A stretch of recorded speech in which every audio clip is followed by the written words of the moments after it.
A 21-year-old, a bag, and a checkpoint outside the White House, 60 seconds at the gate. It's 6 p.m. on a Saturday evening in Washington, D.C. Sun is still up, the air is warm, and just outside the White House, journalists are doing what they do every single evening, setting up cameras, checking earpieces, preparing for the nightly live shot. It's routine. It's ordinary. It's the kind of moment nobody remembers until the sound. One shot, then another, and every journalist within 200 yards of that fence drops to the ground. At 17th Street and Pennsylvania Avenue, one of the most surveilled intersections on Earth, a man is walking toward a security checkpoint. He has a bag over his shoulder. He looks like anyone else on that sidewalk. Then he reaches into the bag. The Secret Service responds immediately. Shots are fired. The White House locks down within minutes. And by the time that lockdown lifts, nearly 1 hour later, that man is dead. Inside the White House, President Trump never stops working. Out on the sidewalk, someone else is bleeding, a civilian, a bystander, shot during the incident, and to this day, nobody has officially confirmed who fired the bullet that hit them. Stay with us for this entire video, because by the end, you'll know two things the headline never told you: who this man really was, and why Washington had every chance to stop him before he ever reached that gate.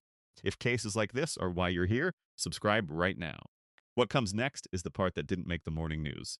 This is the story of a 21-year-old, a bag, and a checkpoint that nearly wasn't enough. But to understand what happened in those 60 seconds, you have to go back 18 months before he ever showed up. They had him on file. His name was Nazir Best, 21 years old, from Maryland. Not a foreign operative, not a trained militant, a young man from a state that borders the nation's capital. And Washington, D.C. already knew his name. Here is Promise 1, delivered exactly as we said it would be. The headline told you a gunman was identified after the shooting. What it didn't tell you is that the Secret Service identified him long before that gate. The first time Nazir Best appeared on their radar was June 26th of the previous year. He walked up to Secret Service agents near the White House and flagged them down. He made threats. They detained him. They documented everything. Then they let him go. 1 month later, he was back. This time he entered a restricted area. They detained him again, documented everything again, let him go again. 2 detentions, 2 documented incidents, a growing file with his name on it. Multiple sources confirmed to Fox News Digital that alongside those incidents, Best had a documented history of mental health issues. The file wasn't thin, it wasn't vague, it was specific, dated, and attached to a real name. Retired Secret Service agent Jeff James spent 2 years as an intelligence specialist inside the service's own intelligence division. He has seen files exactly like this one. And here is what he said about how these cases work. We would see people who were obsessed with the presidency as a period, not just one person. He went further. He connected Best's pattern directly to one of the most studied cases in Secret Service history. John Hinckley actually had plans to shoot President Ford before he shot President Reagan. The obsession, the escalation, the documented contacts before the violence. The pattern wasn't new. The pattern was textbook. So why, with 2 detentions and a growing file, was Nazir Best still able to walk freely to that checkpoint? The record was there, the history was documented. So the question nobody in Washington has answered yet is why he was ever able to walk back up to that fence. What the file didn't stop here is where this story stops being just about one man. Because what happened at 17th and Pennsylvania Avenue wasn't only a security incident. It was the end result of a system that saw a threat coming and couldn't close the gap between knowing and stopping. And here is Promise 2 exactly as we committed. The 5 points the official narrative leaves out. 1. Detention without charges is not prevention. Best was held twice and released twice. No criminal charges followed either incident. 2. The Secret Service's intelligence division tracks named individuals, but tracking is not the same as containing. Without a legal threshold for arrest or involuntary commitment, a file stays a file. 3.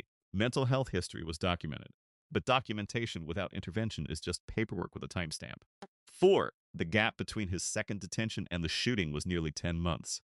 10 months in which nothing escalated officially, nothing changed officially. 5. The White House perimeter is, as Jeff James confirmed, pushed out as far as legally and geographically possible in central D.C. There is no more physical space to harden. The outer boundary is already the outer boundary. Jeff James said it plainly, the security measures worked. This person didn't get inside the perimeter. And by the official definition, he's right. The White House was protected, the 18 acres held. But here's the question that statement quietly sidesteps.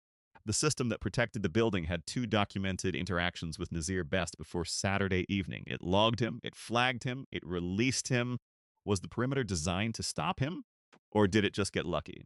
The journalist who hit the ground that evening didn't feel lucky. The civilian on the sidewalk certainly wasn't. Drop your answer in the comments right now. Was this a system success or a system failure? Because the official answer and the real answer may not be the same thing. Because when you look at who Nazir Best actually was, the picture that emerges isn't just dangerous. It's a story the system had every chance to read and didn't. The portrait, the headline, missed 21 years old.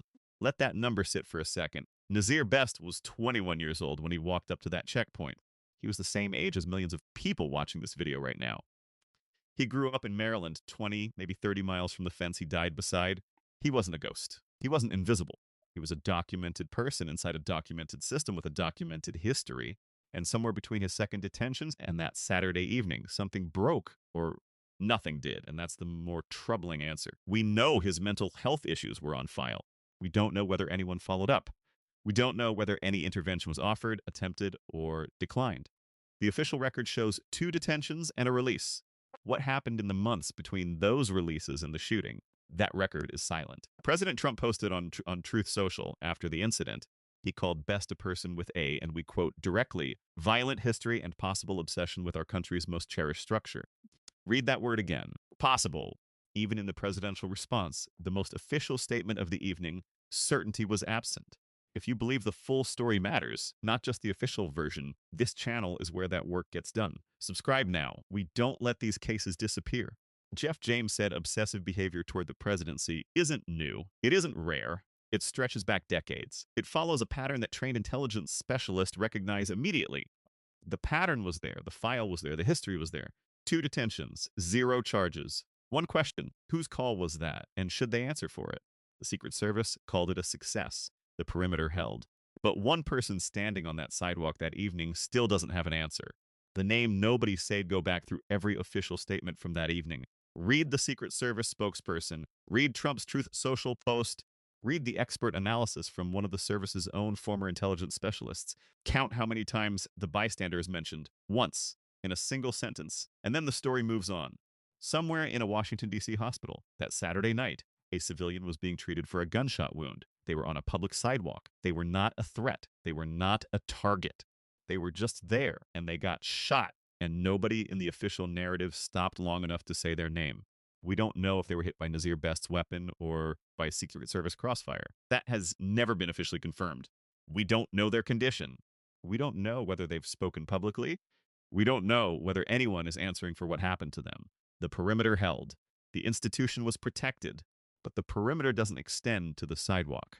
The bystander still hasn't been named publicly. Does that bother you? It should. If you think that person deserves more than a footnote, share this video. Subscribe, because that is exactly the kind of story we refuse to let disappear. A 21-year-old, a bag, a checkpoint, and somewhere out there, a name we still don't know.